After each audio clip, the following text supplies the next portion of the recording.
आप्पा नमस्ते. नमस्कार. दैनिक पंढरीभूषणच्या या कट्ट्यावर आपलं स्वागत. आप्पा सध्या पंचायत समिती जेडपीचे निवडणूक शेवटच्या अंतिम टप्प्यात आलेले आहे आणि 7 तारखेला तिचं मतदान होऊन 9 तारखेला निकाल लागणार आहे. त्या दृष्टीने आज तुम्ही ह्या निवडणुकीच्या दृष्टीने ह्या निवडणूक कुठल्या पद्धतीने पाहत आहे आणि निवडणुकीची सुरुवात तुम्ही ह्या निवडणुकीत उतरायचं कारण काय आहे की हे निवडणूक आपण उमेदवारी म्हणून आपल्या वंदना काकींना ही उमेदवारी दिलेली आहे.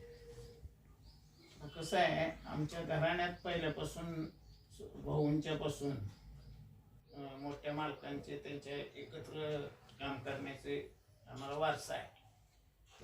त्या वारशामधून आम्ही या निवडणुकीकडे पाहत आहे.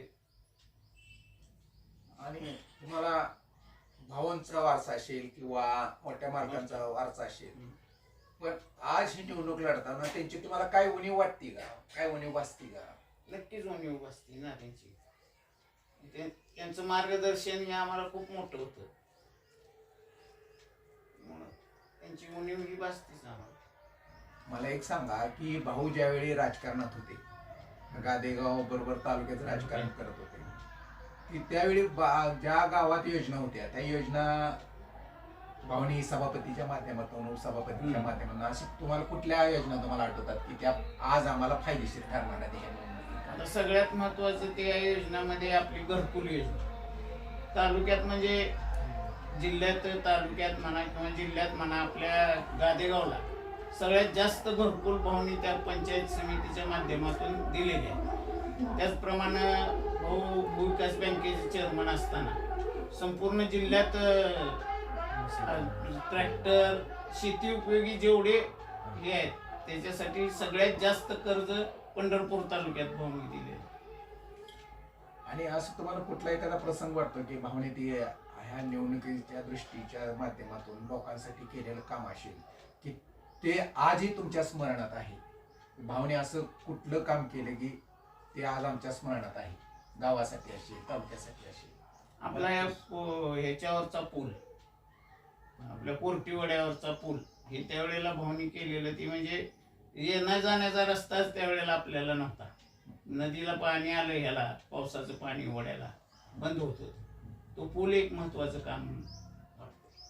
कोर्टीत मुसलमान वस्ती, येडगे वस्तीला शाळा देण्यासाठी स्वतःची जमीन भाऊनी तिथं त्या शाळेसाठी देऊन तिथं शाळा उभारून तिथल्या लोकांचा शिक्षणाचा खूप मोठा प्रश्न भाऊनी त्या काळामध्ये दूर केला होता. असे अजून बरेच काम आहेत, जसं की आपला बाजीराव विहीर ते गादेगाववरून जाणारा फूट रस्ता, हा पर्यायी मार्ग सुद्धा भाऊंच्या आधिपत्याखाली म्हणजे भाऊंच्या मार्गदर्शनानं तो मोठा करून तो सुद्धा मोठा करून बराच फायदा त्या ठिकाणी सगळ्यांना झालेला आहे त्याचा. आता ह्या निवडणुकीमध्ये तुम्ही कोणते व्हिजन आहेत तुमचे? ह्या निवडणुकीच्या माध्यमातून आम्ही पंचायत समिती, जिल्हा परिषद, ज्या काही शासनाच्या योजना आहेत, सरकारच्या योजना आहेत, ते तळागाळातल्या लोकांपर्यंत पोहोचवण्याचं काम, महिलांचं सबलीकरण व्हावं ह्या दृष्टीनं, बचत गटांना अर्थसहाय्य, शेतकऱ्यांसाठी लागणारे जे काही गोष्टी पंचायत समितीतून शेतकऱ्यांसाठी येतात ते शेतकऱ्यापर्यंत पोहोचवण्याचं काम आम्ही त्या माध्यमातून करणार आहोत. निवडणूक शेवटच्या टप्प्यात आलेली आहे आणि शेवटच्या टप्प्यात येत असताना तुम्हाला असं ह्या निवडणुकीच्या बाबतीत तुम्हाला आता नेमकं काय वाटते की उद्याची 7 तारखेला जे मतदान होत आहे त्याबद्दल तुम्हाला नेमकं काय वाटतंय? तसं बघायला गेलं तर भाऊंनी मिळालेल्या पदाचा वापर सर्वसामान्य जनतेसाठी केला. चंदूदादा म्हणजे आमचे वडील, त्यांनी पूर्ण वेळ समाजकारण, राजकारण करत असताना जी लोक जोडली, ज्या लोकांच्या अडचणीत दादा धावून गेली, ती सर्व लोक आमच्या सोबत राहणार आणि सर्व लोकांमधून आमच्या मम्मीची उमेदवारी ही आलेली आहे, काकींची उमेदवारी सर्व लोकांमधून आलेली आहे. त्यामुळे आम्हाला नक्कीच त्याचा फायदा होणार आणि 7 तारखेच्या निवडणुकीत 9 तारखेच्या निकालात आम्ही विजयी होणार. तुम्हाला चंदूदादाची ह्या निवडणूक दोन्ही बसतील? 100% बसतील, कारण दादांचं मनमिळावू स्वभाव, दादांना सर्वांना आपलंसं करून घेण्याचा दादांचा स्वभाव हा काही वेगळाच होता. अजून सुद्धा लोक म्हणतात दादा सारखा माणूस प्रचार करत असताना वगैरे त्यांच्यासारखं बोलणं वागणं हे आम्ही म्हणजे होऊ शकत नाही कोणाकडनं. तर ती उणीव आमच्यासाठी आहे. हा विजय तुमचा, समजा तुम्ही उद्या विजय झाला तर हा विजय कुणाला समर्पित करता? हा विजय समर्पित असेल स्वर्गीय सुधाकर पंत परिचारक, स्वर्गीय रामभाऊ बागल, स्वर्गीय चंद्रकांत दादा फाटे व आमचे सर्व मतदार. आणि मला एक हे वाटतं की तुमची सध्या निवडणुकीची रणधुमाळी चालू असताना गेल्या पंचवार्षिकला जो भाजपचा जिल्हा परिषदचा सदस्य म्हणून निवडून आले रामदास ढोणे यांची चिरंजीची उमेदवारी, तुम्हाला काय वाटतं त्याच्यामुळं काय तोटा होईल असं वाटतं तुम्हाला?